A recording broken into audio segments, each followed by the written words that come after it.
안녕하세요. 과학으로 보는 세상씨. 오늘도 세상을 바꾸는 과학 이야기 가득 싣고 돌아왔습니다. 저 혹시 실례지만 손 한번 잠깐 주시겠습니까? 제 손 왜요? 손에 손잡고 벽을 넘어서. 아니, 규현 씨 뭐 하는 거예요, 갑자기? 이게 말이죠. 요즘 트렌드라고 합니다. 뭐 미국, 일본, 호주 등등 전 세계에서 말이죠. 이렇게 손을 맞잡고 동맹을 열심히 또 맺고 있다고 하더라고요. 오, 웬 동맹이요? 쏠 수 있어! 사실 지금 총소리만 안 들렸다 뿐이지 세계 곳곳에서는 말이죠. 총성 없는 전쟁이 지금 이 순간에도 막 일어나고 있습니다. 네. 그 전쟁이 무엇이냐 하면요.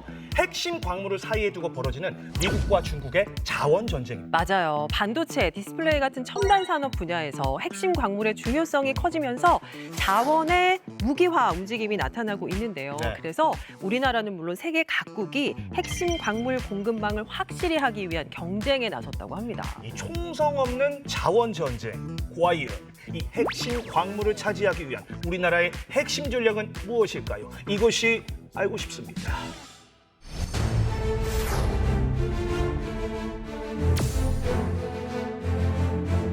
핵심 광물은 산업 자체를 움직이는 재료 과학의 핵심입니다.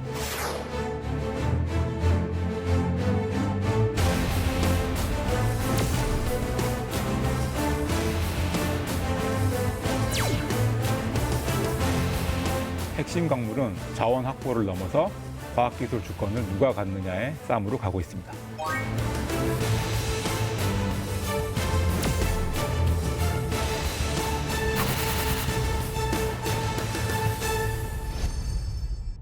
네, 오늘 과학으로 보는 세상시에서는 점점 더 과열되고 있는 핵심 광물 확보전에 대해서 이야기 나눠볼까 합니다. 함께해 주실 두 분과 인사부터 나눠볼게요. 안녕하세요. 저는 한국생산기술연구원에서 핵심 광물의 대부분을 차지하고 있는 희소금속에 대해 다양한 연구를 진행하고 있는 서석준 실장이라고 합니다. 반갑습니다. 네. 반갑습니다. 안녕하세요. 저는 땅속에서 핵심 광물이 어떻게 형성되는지를 연구하는 서울대학교 지구환경과학부의 박정우 교수입니다. 반갑습니다. 반갑습니다. 예. 자, 올해 초에 미국 트럼프 행정부가 들어서고 중국에 고율의 관세를 부과하면서 네. 중국이 또 이에 대한 대응을 했죠. 히토류 수출을 제한했습니다. 결국 두 국가 사이에 보이지 않는 자원 공방전이 이어지고 있는데요. 지난 10월 미국과 중국이 극적으로 히토류 수출 규제 유예에 합의했지만 안심할 수는 없는 상황입니다. 미국이 핵심 광물 확보를 위해서 적극적으로 다양한 경로의 공급망을 살피고 있는데요. 미국이 이렇게까지 핵심 광물 확보에 사활을 거는 이유가 있겠죠? 미국이 이렇게 핵심 광물을 중요하게 여기는 이유는 안보적인 문제 그리고 경제 패권 문제 때문에 이렇게 관리를 하고 있는 겁니다. 네. 특히 전기차 배터리 그리고 반도체, AI, 방위산업 이런 쪽에 아주 다양하게 핵심 광물이 사용되고 있는데 자원이 끊기면은 산업 생산은 물론이고 기술 패권 자체가 넘어갈 수 있다고 이제 미국이 생각을 하고 있기 때문에 이 핵심 광물에 대해서 아주 중요하게 지금 여기고 있는 것 같습니다. 예. 이 핵심 광물 관련해서 중국이 전 세계 70% 이상의 그 정제하는 시장을 장악하고 있기 때문에 그렇다면서요. 네네, 이런 거를 감안했을 때 중국이 언제든지 경제적인 무기로 활용할 수 있다라고 미국은 생각을 하고 있고요. 국방생산법이라는 걸 만들어서 에너지부와 국방부가 직접 광산 개발 그리고 지분 투자까지 다 할 수 있는 계획을 추진하고 있고요. 대표적인 사례가 리튬 아메리카스의 테커패스 광산 그리고 히토류 그 대표 기업인 MP 머터리얼스가 대표적으로 있습니다. 그러니까 사실 저희가 방송하면서 뭐 여러 주제를 다루지만 항상 거의 대부분이 이제 미국이 모든 분야에서 네. 1등이었거든요. 네. 근데 이제 말씀해 주셨잖아요. 지금 중국이 핵심 광물 시장에서 70%를 차지한다? 네. 그러니까 중국이 이 분야에서만큼은 미국을 확실하게 좀 압도하고 있다는 느낌인 건데 이 이유가 뭐라고 생각하세요? 원래 중국이 그 핵심 광물 시장의 그 패권자는 아니었습니다. 패권 국가는 아니었는데 1990년도만 해도 히토류 광물의 대부분을 미국에서 그 생산을 해서 수출을 했어요. 정제하고 가공하는 그런 기술들도 미국과 일본 또는 서방 국가들에서 주도하고 있었고요. 그런데 이게 2000년대가 되면서 조금씩 분위기가 달라지기 시작하는데 네. 그때부터 이제 미국 내에 환경 오염 문제에 대한 심각한 인식이 있었고 여러 가지 그 방사성 그런 폐기물 같은 그런 문제들이 있게 되면서 미국 내에서 환경 규제에 대한 목소리가 점점 커지기 시작했죠. 그 상황 속에서 중국이 이제 발전을 하는 과정 속에서 자국 내에 그 묻혀져 있는 상당히 많은 희토류 부존량에 주목을 하기 시작했고 정부 주도로 저가로 대량 생산을 해서 그 시장에 그 희토류 광석들을 그 공급을 하는 그런 정책을 펼치기 시작합니다. 네. 당시에 미국의 그 가장 큰 그 희토류 광산 중에 하나였던 그 마운트 패스라고 하는 광산이 있는데요. 그 광산이 2002년도에 문을 닫게 됩니다. 그러면서 이제 완전히 중국으로 그 패권이 넘어갔고 가공하는 것도 한 70% 그리고 또 첨단 산업에서 굉장히 유용하게 쓰는 자석이 있는데 그 자석의 한 90에서 95% 이상이 현재 중국에서 생산이 되고 있습니다. 근데 말씀 중간에 생각을 해보면 이제 미국도 핵심 광물 매장량이 어느 정도는 된다는 얘기잖아요. 그렇죠. 그러면 이제 다시 좀 채굴을 하면 되는 게 아닌가. 맞아요. 왜 다른 국가와 손을 굳이 잡는 거예요? 2000년대 이후에는 환경오염 문제 때문에 미국 내에서 핵심 광물을 정제할 수 있는 시설은 사실상 거의 없다고 보시면 되고요. 그래요. 그래서 그런 이유로 믿을 만한 동맹국들과 자원 관련 협력을 다양하게 진행을 하고 있습니다. 자, 그러면은 여기서 또 이제 궁금증이 뭐냐면 네. 우리나라의 이 희토류 상황은 좀 어떤지 궁금합니다. 핵심 광물 많이 좀 필요할 것 같은데 맞죠? 산업 전반에 굉장히 중요한 광물로서 활용이 되고 있고요. 네. 특히 이제 첨단 산업 그리고 또 그린 에너지, 녹색 그 전환이 이루어지면서 이런 이전에는 사용하지 않았던 광물 자원에 대한 그 수요가 굉장히 많이 늘어났습니다. 네. 그럼에도 불구하고 지금 여러분들도 잘 아시다시피 한 95% 이상을 수입에 의존하고 있습니다. 핵심 광물 자원을 확보하는 그런 방법으로는 크게 세 가지 정도를 진행을 하고 있는데요. 네. 한 가지는 직접 투자형입니다. 인도네시아나 아니면 안데스 산맥의 페루나 칠레 같은 그런 광산에 직접 투자함으로써 채광과 그리고 개발에 참여를 하는 것이죠. 그다음에 두 번째는 장기 계약 공급형입니다. 사기업을 중심으로 내가 이러한 특정한 광물이 필요하다라고 한다면 그 광물을 오랫동안 공급할 수 있는 그런 장기 공급 계약을 맺게 되는 것이죠. 네네. 그리고 세 번째는 이제 아무래도 핵심 광물이 산출되고 공급되는 그런 나라들이 일부 광물에서는 좀 제한적이다 보니까 여러 나라가 하나로 협력을 하여서 협력형으로 확보하는 그런 케이스가 있겠습니다. 한국은 미국이 주도하는 미네랄 보안 파트너십에 참여를 하고 있고요. 공급망을 공동으로 관리하고 있습니다. 그리고 정부 차원에서 아프리카 국가들에 많이 묻혀있는 리튬이나 코발트, 망간 공동 탐사 사업도 함께 추진을 하고 있죠. 뭐 우리나라 같은 경우 뭐 여러 다변화해서 광물을 이제 확보하기 위해서 노력을 하고 있겠지만 그렇죠. 만약에 중국이 미국에 하는 것처럼 수출을 조금 제한한다든지 하면 우리나라 입장에서도 타격이 엄청날 것 같아요. 진짜 그러겠다. 네, 그렇죠. 현재 지금 우리나라가 리튬의 60% 그리고 흑연의 80% 그리고 희토류는 거의 100%를 중국에서 수입을 하고 있거든요. 이게 근데 2023년에 흑연 수출 제한이 있었는데 네. 그 경우에도 우리나라 배터리 업체들이 되게 타격이 컸고요. 네네. 이제 이런 거를 조금 어느 정도 충격 완화를 해주고자 정부에서는 비축 사업을 현재 진행을 하고 있습니다. 중국 의존도를 줄이기 위해 호주나 베트남으로부터 희토류를 수입하고 그리고 아프리카, 모잠비크나 탄자니아로부터 흑연을 수입하는 등 공급망 다변화도 추진을 하고 있습니다. 필수네요. 네. 자, 최근에는요, 광산 채굴 외에도 다양한 경로를 통해서 핵심 광물을 확보하는 기술을 연구 중이라고 하는데요. 그중에서도 가장 각광받고 있는 기술, 쓰레기에서 핵심 광물을 추출하는 거라고 합니다. 전 세계를 뒤흔들고 있는 자원 무기화 전쟁. 이제는 자원이 곧 국가 경쟁력이라고도 하죠. 텅스텐 수입률 99%인 우리나라에서 이 텅스텐을 생산하고 있다는 놀라운 사실 여러분 알고 계셨습니까? 자, 그래서 말이죠. 오늘 제가 이 삽을 들고 왔습니다. 직접 이 삽질을 하면서 텅스텐 좀 해보려고요. 근데 여기는 광산은 아닌 것 같고 일단 한번 가보시죠.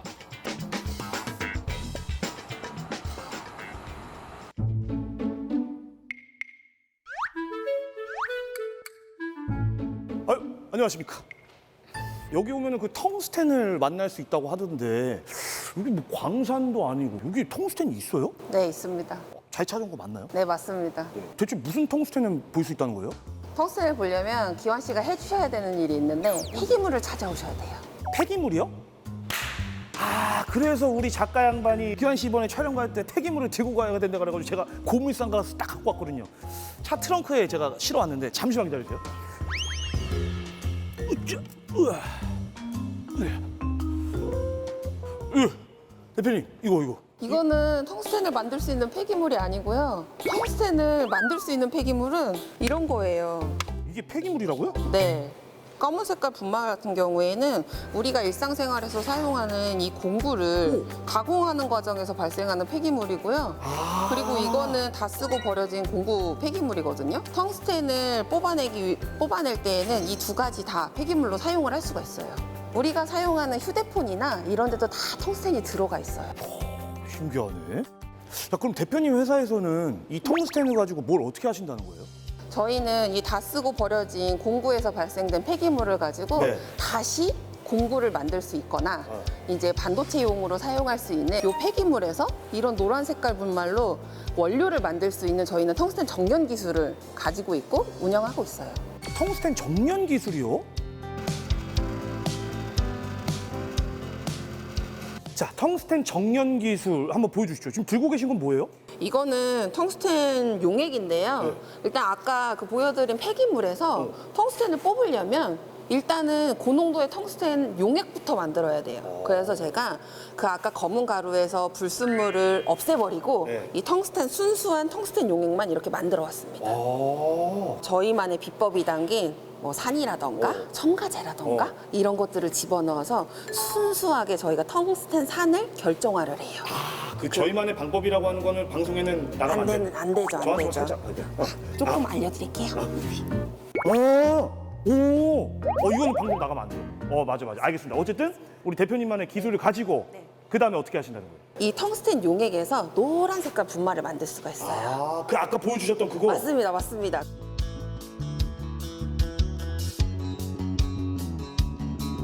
제가 생각했던 그 텅스텐의 모습이 아니라서 일단 너무 놀라운데. 맞습니다. 반도체용 가스를 만들 수 있는 그 텅스텐 메탈 파우더를 만든다거나 네. 공구를 만들 수 있는 원료인 뭐 텅스텐 카바이드를 만든다거나 그런 작업들을 거쳐서 여러분들이 좀 보실 수 있는 그런 텅스텐 제품을 만든다라고 보시면 될 것 같습니다.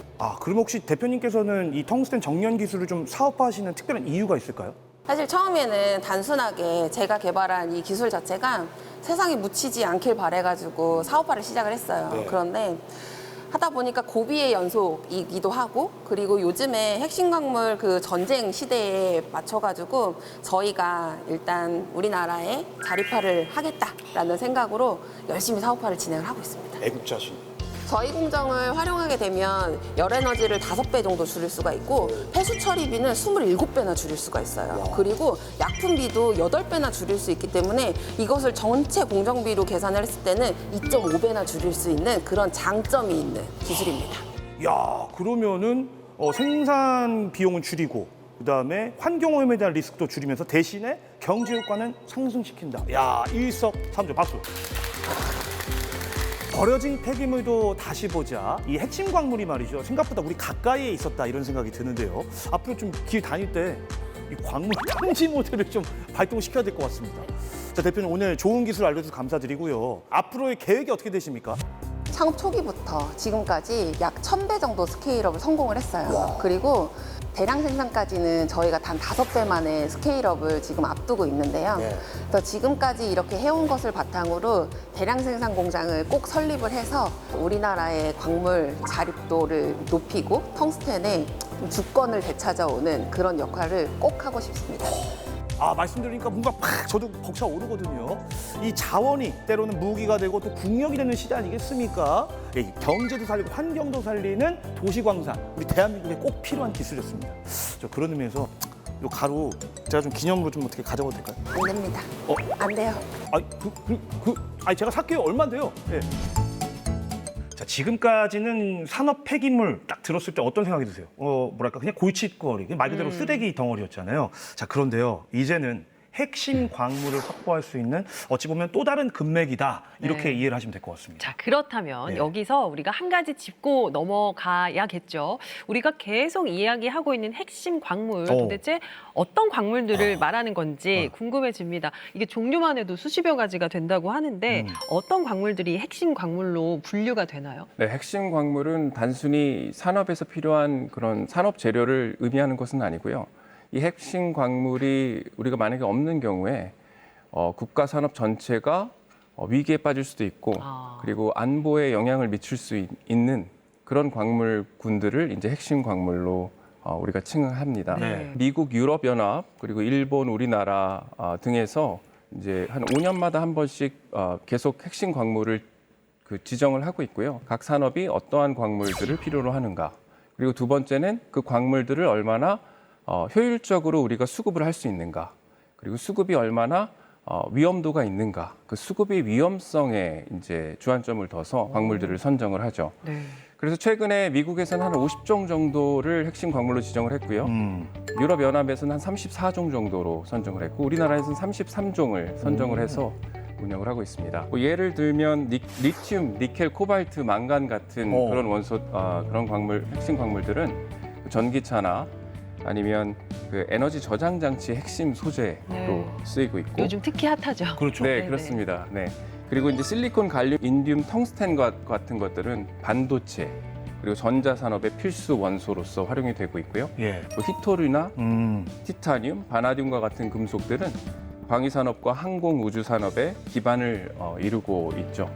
그래서 예전에는 우리가 중요한 광물 자원 하면 뭐 석유, 철광석, 네. 구리 뭐 이런 것들을 떠올렸는데 지금은 어떻게 보면 히토류를 중심으로 한 여러 가지 이전에는 많이 쓰지 않았던 핵심 광물종들이 21세기의 석유라고 칭해지고 있습니다. 네. 광물의 어떤 그러니까 중요도가 이렇게 바뀐 거네요. 그렇죠? 그렇습니다. 네네.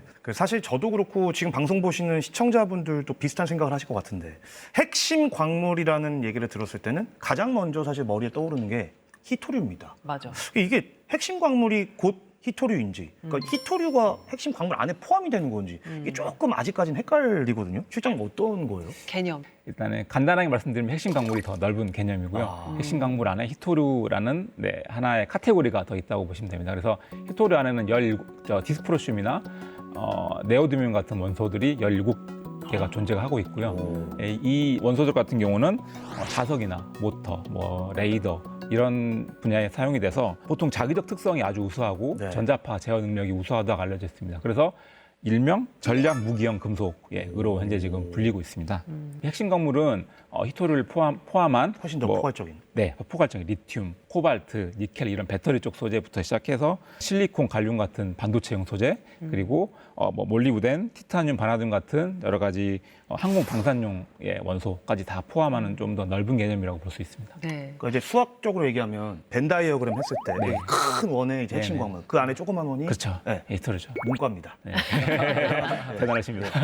네. 그러면 교수님 이제 산업 구조에 앞으로 또 변화가 온다. 그러면 또 다르게 지정이 되는 거겠죠? 그럴 수 있겠다. 변화가 오는 거고. 네, 그렇습니다. 핵심 광물이라고 하는 것이 한 번 정해지면 끝나는 게 아니라 계속해서 핵심 광물 중에 그 지정이 변하게 되고요. 뭐 5년에 한 번씩 지정한다고 하셨잖아요. 맞습니다. 들어가는 게 있고 빠지는 게 있고 그렇겠네요. 네, 그렇습니다. 그래서 과거에 우리가 필요로 했던 광물군들은 뭐 철광석이나 뭐 구리, 아연 이런 것 같은 그 대표적인 그냥 비금속 광물들이 이제 산업체에서 필요로 하는 광물군이었는데요. 그런데 산업이 계속해서 구조가 바뀜에 따라서 점차 새로운 광물들에 대한 수요가 있기 시작했고 전기차나 배터리 산업을 유지하기 위해서 니켈, 망간, 코발트와 같은 그런 원소들이 필요하게 되는 그런 상황들이죠. 뭐 예를 들어서 현재 저희가 리튬 배터리를 아주 잘 활용을 하고 있지만 네. 이 리튬의 가격이 만만치가 않습니다. 그리고 리튬을 생산하는 국가도 몇 국가로 지금 제한되어 있는 상황이고 그리고 점차 그 리튬이 광산 자체가 생산해내는 그 생산 효율성도 조금씩 떨어지고 있어서 가격은 또 점차 늘어나고 있고요. 네. 그래서 이러한 부분들에 발맞춰서 기술 개발이 진행되고 있는데 뭐 리튬 대신에 다른 원소들을 배터리를 만드는 데 활용을 하는 거죠. 나트륨이라든지 황, 뭐 인 같은 것들을 이용을 해서 배터리를 만들고 있는데 향후에 이런 나트륨 배터리, 황 배터리가 상용화가 된다면 네. 또 그런 원소들이 핵심 광물로 새롭게 지정될 수도 있겠죠. 그럼 나트륨이면 저기 소금을 모아야 되나요? 어떻게? 아, 네. 소금에 들어있는 그 나트륨이라고 하는 원소가 많습니다. 그렇죠. 네. 네네. 소금 많이 좀 사둬야겠네요. 네, 그래서 가격이 훨씬 리튬에 비해서 싸다라고 하는 장점이 있죠. 역시 과학이 보이고 과학이 즐거워지는 시간. 여러분께서는 지금 스치기만 해도 과학 전문가가 되는 과학으로 보는 세상 C와 함께하고 계십니다.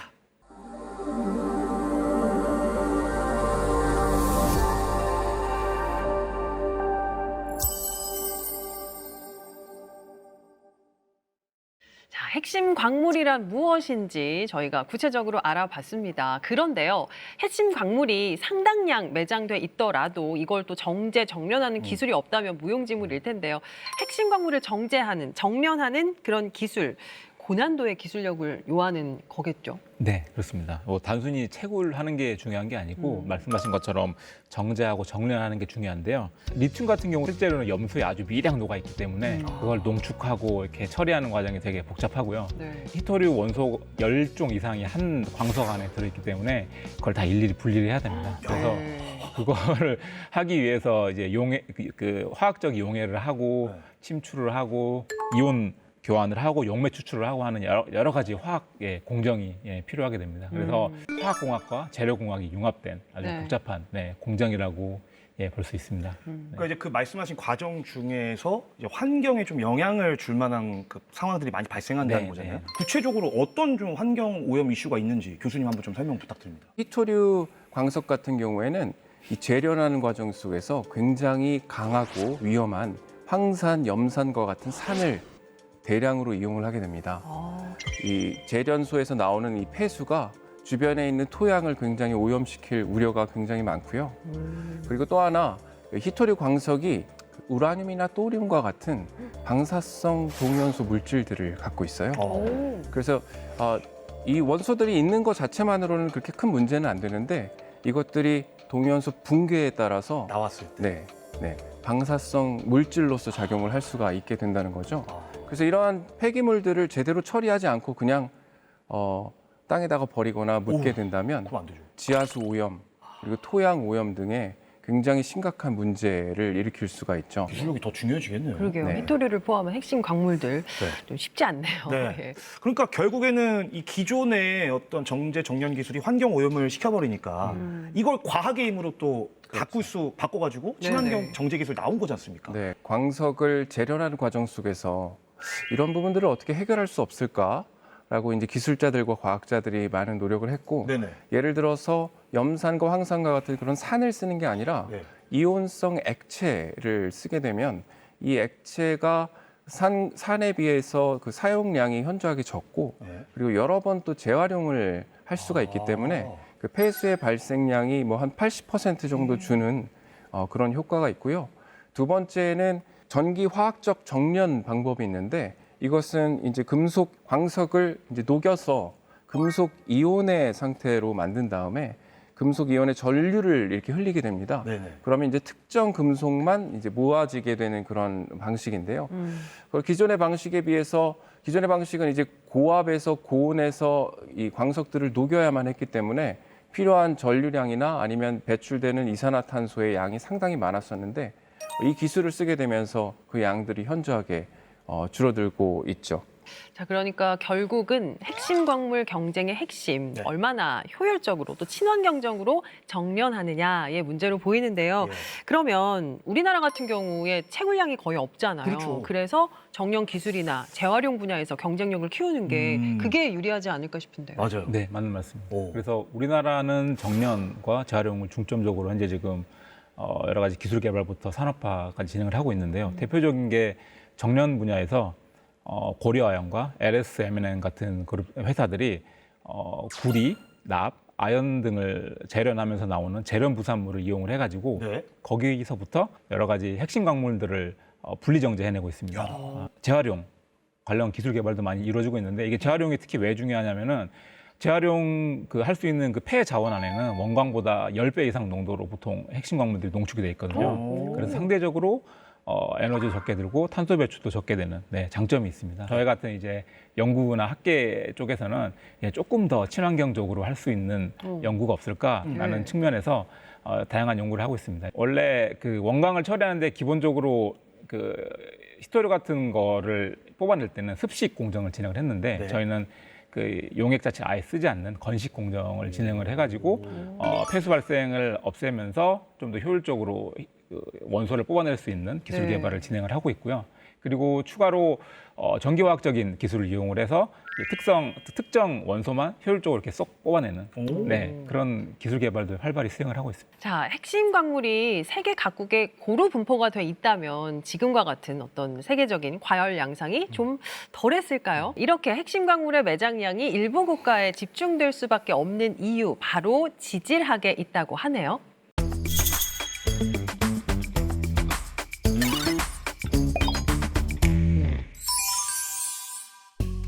지구의 자원은 무작위로 흩어져 있지 않습니다. 지구 내부와 표면에서 발생하는 다양한 프로세스에 의해서 특정 지역의 특정한 광물을 만들어내는 공장처럼 작동하고 있습니다. 광물의 종류에 따라서 마그마와 판의 운동, 그리고 수백만 년의 비와 풍화 등의 조건이 적절하게 어우러진 곳에서 우리가 사용하는 금속이 만들어집니다. 오늘은 핵심 광물 중에서 인류의 미래 산업에 꼭 필요한 금속 3가지, 구리, 백금속 원소, 그리고 니켈, 코발트가 어디에서 어떻게 만들어지는지 살펴보겠습니다. 먼저 구리입니다. 칠레, 페루와 같은 남미의 안데스 산맥, 그리고 인도네시아 등 화산이 줄지어 있는 곳에서 구리가 집중적으로 산출됩니다. 그 비밀은 지구 표면을 구성하는 판과 판이 만나는 곳, 즉 섭입대에 있습니다. 바다판이 대륙판 밑으로 들어가면서 물을 멘틀로 방출하는데 이 과정에서 수분 함량이 높은 마그마가 형성됩니다. 이 마그마가 지각으로 관입하고 마그마 안에 있던 물을 지각으로 방출하면서 구리, 금, 몰리브데늄과 같은 금속을 한 군데에 모아놓아서 광상이 형성되는 것입니다. 그래서 구리 광상은 섭입대 화산 활동이 있는 지역에서 주로 찾을 수 있습니다. 지표에서 수십 킬로미터 아래에는 멘틀에서 올라오는 마그마가 머무는 마그마 저장소가 있습니다. 바로 이곳에서 백금족 원소 광물이 만들어집니다. 멘틀에서 처음 만들어진 마그마에 백금족 원소가 굉장히 풍부하게 존재하는데 이 마그마가 식으면서 작은 황화물 방울이 형성되고 그 속에 백금과 팔라듐 등의 원소가 함께 농축됩니다. 이 방울들이 마그마 저장소 바닥에 쌓여서 만들어진 것이 세계 최대의 백금 광산인 아프리카의 부시벨드 복합체입니다. 이 복합체는 지구 표면에 노출된 마그마 저장소 중에서 가장 큰 것인데 동서 방향으로 350km, 남북 방향으로 약 250km의 크기를 가지고 있고 두께도 약 8km로 엄청나게 큰 규모입니다. 원래 이 저장고는 지하 심부 약 10km에 있었지만 오랜 시간 동안 지표면이 삭박되면서 현재에는 지표면에 노출되어 우리가 광물을 얻을 수 있게 된 거죠. 그렇게 보면 지구 내부에서 이러한 광물 자원이 현재에도 활발하게 생성되어 가는 중이라고 할 수 있겠습니다. 이제 세 번째 주인공, 니켈과 코발트입니다. 이 금속들은 지구 내부와 표면 모두에서 만들어질 수 있는 독특한 금속입니다. 백금속 원소와 함께 지하 심부의 마그마 저장고에서 형성되기도 하는데 러시아의 노릴스크와 캐나다의 서드버리가 대표적인 지역입니다. 하지만 또 하나의 경로가 있습니다. 열대의 비와 시간이 만들어낸 풍화형 광상입니다. 인도네시아와 필리핀에는 지구조 작용으로 인해서 지각 아래에 있었던 멘틀 암석이 지표면에 노출된 오피올라이트 지대가 분포합니다. 이 암석은 주로 감람석으로 구성되어 있는데 만약 열대의 고온다습한 기후 아래에서 수백만 년에 걸쳐서 풍화가 진행되면 이 광물에 있던 니켈과 코발트가 용탈이 되어서 토양 상부에 농축됩니다. 이렇게 형성된 것이 풍화형 광상입니다. 이러한 광상은 대부분 지표 부근에 발달하기 때문에 채굴이 비교적 용이하다는 특징이 있습니다. 오만이나 사이프러스에도 오피올라이트 지대가 있지만 건조한 기후이기 때문에 풍화형 니켈 코발트 광상은 형성되지 않았습니다. 이처럼 핵심 광물은 무작위로 흩어져 있는 것이 아니라 지구의 움직임과 기후의 흔적이 남은 자리에서 태어납니다. 판이 섭입하면서 만들어진 화산호에서는 구리, 지각의 깊은 곳의 마그마 저장소에서는 백금족 원소, 그리고 열대의 비와 시간이 만든 풍화대에서는 니켈과 코발트가 형성되죠. 우리가 사용하는 스마트폰, 전기차, 수소 연료 전지 같은 첨단 기술은 결국 이런 지질학적 과정의 산물입니다. 그렇기 때문에 자원을 단순히 소비의 대상으로만 볼 것이 아니라 지구의 역사와 순환의 일부로 이해하고 앞으로는 지속 가능하게 탐사하고 활용해야 할 지구의 유산으로 바라봐야 합니다. 핵심 광물 분포 지도는 단순한 자원 지도가 아니라 지구가 45억 년 동안 어떻게 숨쉬어 왔는지를 보여주는 지질학의 지도이기도 합니다. 야, 이 정제 정연 기술 어쩌면 핵심 광물을 만드는 데 있어서 마지막 끝판왕, 피날레 이정표 같은 느낌입니다. 핵심 광물을 생산하는 진짜 장인 중의 장인은 바로 우리가 살고 있는 이 지구가 아닌가 이 생각도 해보게 됩니다. 맞습니다. 자, 우리 한반도에도 또 다양한 광물이 분포해 있지만 핵심 광물의 경우에 경제성이 낮든지 아니면 또 매장량이 많지 않다 이런 얘기를 자주 듣거든요. 네. 정말 우리나라에서는 핵심 광물 채굴이 어려운 걸지 아니면 우리가 아직 제대로 찾지 못한 건지 교수님 뭔가요? 그럴 수도 있겠다. 사실 알고 계신 것처럼 우리나라에 묻혀 있는 핵심 광물의 자원량은 현재로서는 그렇게 많지는 않습니다. 현재로서는 현재로서는 많지는 않습니다. 네. 그러나 과거 7, 80년도에 세계적인 규모의 텅스텐 광산이 우리나라에 있었다는 것을 아시나요? 아니요, 처음 들어요. 네, 강원도 정선에 위치하고 있는 상동 텅스텐 광산인데요.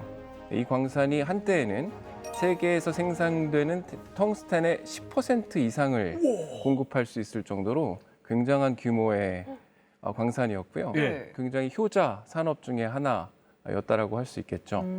그런데 이제 그때부터 인건비가 계속 좀 오르고 그렇죠. 그리고 이제 채굴할 수 있는 그 기술이 좀 제한적이었다 보니까 이 광산이 1990년도에 이제 문을 닫게 되었고요. 네네. 그러나 이제 최근에 기술력도 상승하고 텅스텐 가격이 상승함에 따라서 네네. 이전에 캐지 않고 남아 있었던 광채들을 새롭게 개발을 하려고 하는 여러 가지 움직임들이 지금 있고요. 네네. 새로운 기술을 도입하고 새로운 자본들을 투자를 함으로 인해서 머지않아 상동 광산이 다시 개발되는 그런 현장을 볼 수 있었으면 좋겠습니다. 오, 대박이다. 네. 근데 그뿐만 아니라 비록 적은 규모이기는 하지만 몰리브데늄 광산이 존재하기도 하고요. 흑연 광산이 존재하기도 하는 등 소규모의 광채들이 존재하고 있기는 합니다. 지금 현재로는 많은 광물량을 갖고 있는 그런 나라는 아니지만 네. 새로운 기술을 투입을 해서 광채를 개발할 수 있는 그런 단계에 있다라고 생각이 됩니다. 근데 이제 지금 교수님이 얘기해 주신 지역들은 다 육지 쪽이잖아요. 물 속에서는 뭐가 저희가 채취할 수 있는 그런 광물이 없을까요, 실장님? 바닷속이나 이런 데? 물론 있습니다. 있어요? 가장 대표적인 게 저희가 그 해수와 지열수가 있는데요. 땅 깊이 지하 3km 이상의 깊이의 뜨거운 물이 이렇게 흐르고 있는 이걸 지열수라고 하는데 리튬이나 뭐 나트륨 이런 금속 이온들이 많이 녹아 있는 경우가 많습니다. 그래서 여기서부터 리튬 이온을 선택적으로 분리를 해서 저희가 리튬을 생산할 수 있고요. 이 경우에는 지열 발전과 리튬 생산을 동시에 할 수 있다는 아주 큰 장점이 있습니다. 바닷물에도 리튬이 상당량이 들어있거든요. 이게 땅에 있는 광석에 비해서 약 한 5,000배? 5,000배 정도 이제 추정이 되는데 이것도 지금 전기와 흡착 기술을 이용을 해가지고 아직 연구개발 수준이긴 하지만 1톤 그 해수를 이용을 했을 때 수밀리그램 단위 리튬을 현재 추출하는 데 성공을 했습니다. 수 밀리그램이면은 그게 양이 되게 적습니다. 근데 그래서 그게 엄청나요, 가치가? 네, 이게 왜 그러냐면 바닷물의 양이 뭐 거의 무한이라고 볼 수 있기 때문에 가용할 수 있는 리튬 양으로 따지면은 바닷물이 아주 좋은 소스라고 할 수 있습니다. 아니, 뭐 우리나라 삼면이 바다인데 완전 그 노다지만 아닙니까? 그렇죠, 기술만 지금 발전하는 연구하고 것 계세요, 같습니다. 실장님? 저는 아닌데 저희 연구소에 저희 동료가 연구를 하고 있습니다. 기대하겠습니다. 김환 씨 눈이 또 반짝반짝하네요. 너무 좋잖아요. 네네. 근데 사실 이제 채굴하고 정제하는 기술도 뭐 물론 중요하지만 결국은 이제 어디에 얼마나 매장이 돼 있는지를 먼저 좀 찾아내는 게 시작일 텐데요. 네. 요즘 그러잖아요. 뭐 AI가 대세인데 뭐 어업에서도 AI가 바닷속에 이제 참치대의 위치를 예측을 하고 그렇게 한대요. 그러면 핵심 광물 탐사에도 뭐 AI나 첨단 기술이 좀 활용이 되고 있는지 궁금합니다. 가장 그 대표적인 게 위상 분광 분석이라는 기술이 있습니다. 이 이름은 기술이 어려운데요. 네, 이게 뭐 간단하게 말씀드리면은 이 땅에 그 반사되는 그 빛을 이용을 해가지고 어떤 자원들이 분포가 돼 있는지, 어떤 면적이 분포가 돼 있는지 저희가 정보를 얻어낼 수 있는 기술이라고 보시면 되고요. 위성 카메라에서 찍은 일종의 사진만으로도 자원 분포 상황을 알 수 있어서 아주 유용한 기술이라고 볼 수 있습니다. 그리고 또 다른 그 기술로는 지구 물리 탐사라는 기술이 있는데요. 직접 구멍을 뚫는 게 아니고 항공에서 자기 탐사나 아니면은 여기 중력 측정 장비를 이용을 해가지고 원거리에서 지하 내부에 어떤 자원들이 분포되어 있는지 저희가 알 수 있는 기술이 현재 지금 개발이 되어 있습니다. 이 핵심 광물의 중요성이 커지면서 오늘 이제 말씀해주신 내용들, 그러니까 일단 확보를 하는 게 또 중요할 것이고 정제 정연 기술을 또 친환경 쪽으로 개발하는 것도 중요하고요. 그러다 보면은 정부와 또 민간 기관의 어떤 콜라보레이션도 굉장히 중요할 것 같은데, 자, 우리나라 정부 현재 좀 지원 정책 어떤 것들을 하고 있죠? 네, 그 단순히 말씀하신 것처럼 확보를 하는 것만으로는 그 전략 광물을 안보를 유지하는 데는 어려움이 많이 있을 것 같습니다. 네네. 그래서 정부가 이제 국가 핵심 광물 전략을 통해서 그 민간과 공공이 함께하는 기술 중심의 그 자원 안보 체계로 방향을 전환을 하고 있는데요. 네네. 우선 이제 R&D 투자 확대입니다. 2030년까지 정제하고 재활용하는 기술을 국산화율을 한 50%까지 올리겠다라고 하는 그런 목표를 세우고 있습니다. 예. 그리고 아까 말씀드렸던 이제 민간 업체랑 같이 손을 잡고서 해외에서 직접 민간 업체가 필요한 그런 광석을 채취하는 것을 한국광해광업공단에서 같이 추진을 하고 또 채취해온 광석을 국내 재련 업체를 통해서 재련을 하게 해서 마지막 프로덕트까지 만드는 어떻게 보면 K-밸류, 그 K-광물 체인이라이 하는 것들을 구상을 해서 모델을 구축을 해서 지금 운영을 하려고 노력을 하고 있고요. 그리고 이제 특별히 이 재자원화율이 굉장히 중요한 이슈입니다. 희토류 같은 경우에는 국내에서 지금 우리가 희토류를 전자기기나 이런 데 쓰고 나서 다시 재자원화하는 비율이 0%에 머물고 있는데 이 재자원화하는 비율을 한 20% 정도로 상승시키려고 하는 그런 기술 개발에 그 정부 주도로 노력을 많이 하고 있습니다. 네, 뭐 지금이야 국제 정세 때문에 핵심 광물 수급이 위협을 느끼고 있다고 하지만 이제 또 다른 문제가 언제 발생할 수 있을지 모르잖아요. 그렇죠. 이럴 때 이제 사전에 국제 공조 체계를 구축해 놓으면 좀 안전하겠어요. 네, 일단은 우리나라는 크게 두 가지 축으로 현재 지금 국제 공조 체제를 구축을 하고 있는데, 먼저 말씀드릴 게 미국이 주도하고 있는 미네랄 보안 파트너십 주요 회원국으로 현재 지금 활동을 하고 있습니다. 예, 또 하나는 IPEF라고 인도 태평양 경제 프레임워크라고 불리우는 협력도 강화를 하고 있습니다. 네. 대표 사례로 10월에 서울에서 열린 핵심 광물 공급망 비상 모의 훈련이라는 걸 해서 실제로 공급망 관련된 위기가 터졌을 때 어떤 식으로 우리가 대응을 해야 되는지 시뮬레이션을 진행을 한 바가 있습니다. 좀 예비군 훈련 들어봐서 그런 훈련도 하구나. 네, 그런 훈련이 있습니다. 네. 자, 과학으로 보는 세상시 지금까지는 핵심 광물이 무엇이고 또 우리가 어떻게 확보해 나가야 하는지에 대해서 살펴봤습니다. 자, 그런데요. 오늘의 핵심 광물이 내일의 핵심 광물이라는 보장이 없잖아요. 그렇죠. 기술이 발전하면 또 필요한 자원이 달라지는데 네. 그래서 이제 앞으로는 어떤 광물이 새로운 핵심 자원으로 떠오를지 미래 후보들을 미리미리 파악하는 게 중요해 보입니다. 교수님, 어떤 변화가 예상되세요? 배터리 분야에는 그렇게 핵심 광물종이 나트륨이나 황, 인 같은 것들로 이제 바뀔 가능성이 매우 높고요. 이제 저탄소형 산업을 유지하기 위해서 필요한 광물들이 있는데 그 플래티넘이나 이리듐, 루테늄과 같은 백금족 원소가 그런 원소들이라고 할 수 있겠습니다. 이들은 수소 연료 전지 그리고 탄소 포집 활용하는 그런 기술의 촉매제로서 이제 활용이 되는데, 즉 탈탄소 사회를 움직이는 금속이 되는 거죠. 그래서 백금족 원소가 지금도 물론 이제 여러 나라에서 핵심 광물 종으로 분류가 되어 있기는 하지만 네. 향후 더 각광을 받지 않을까라는 생각이 들고요.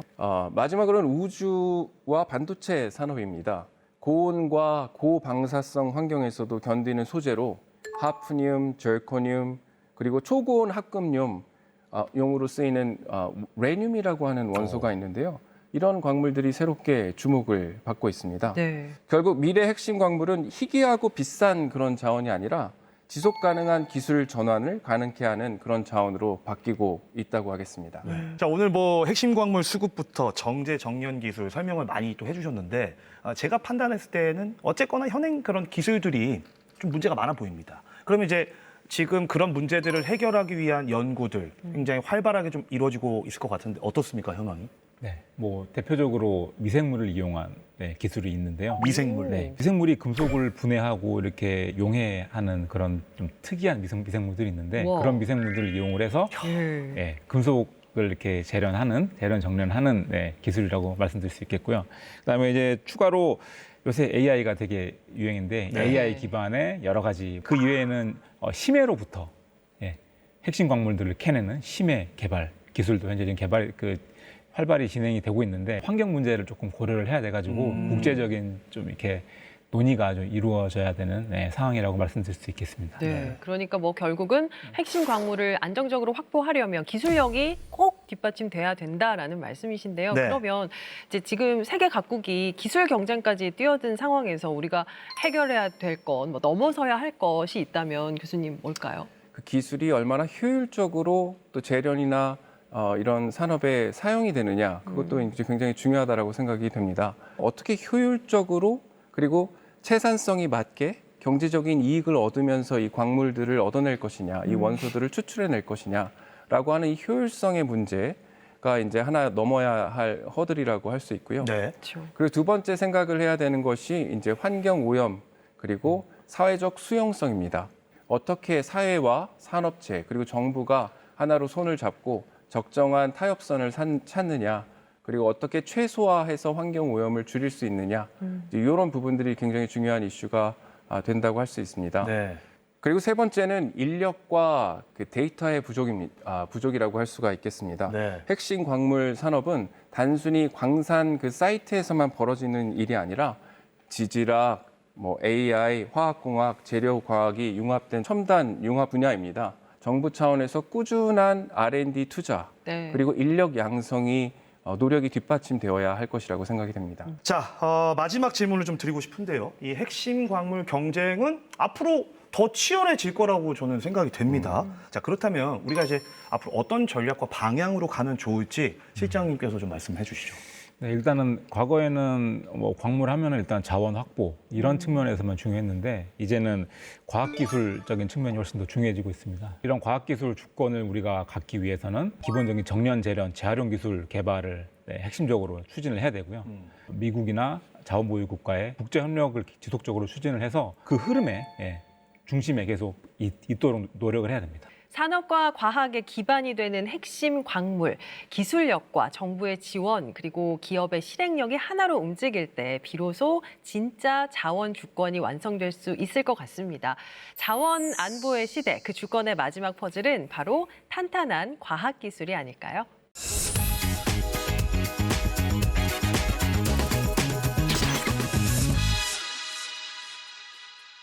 세상의 모든 과학을 파헤치는 과학을 가장 사랑하는 나 김기화, 나만 믿고 보시라. 그렇다면 이 세상의 모든 과학을 이해할 수 있으리니 김기환의 과학 이수다.